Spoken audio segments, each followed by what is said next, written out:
Hey, what's going on, guys? Got a good workout for you today.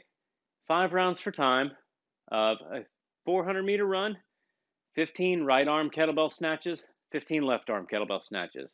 If you've been with us for a while, we did this about 3 years ago, so you may have a previous score on this.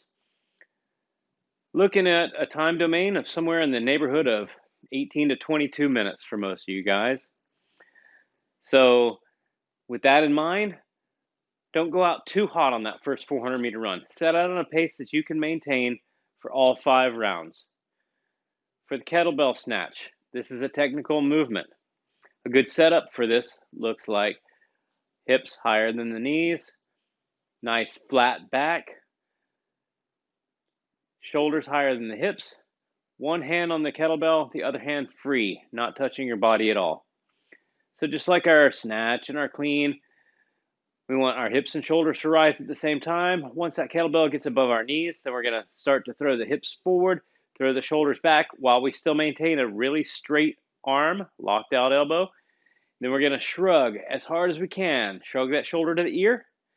And then you're going to bend the elbow, move your feet from your jump position to your land position, and try to catch that kettlebell in the locked out position with your elbow locked out and your hand directly above your shoulder socket.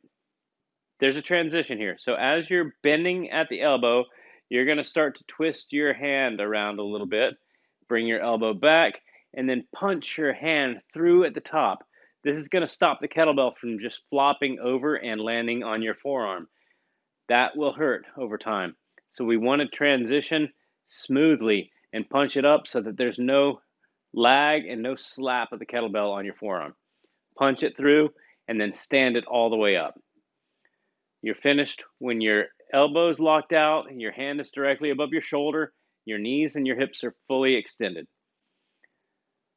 15 on the right arm, and then switch it up and do 15 on the left arm. We're going to do 5 rounds of that. 400-meter run, 15 kettlebell snatches on the right arm, 15 kettlebell snatches on the left arm. Get after it, guys.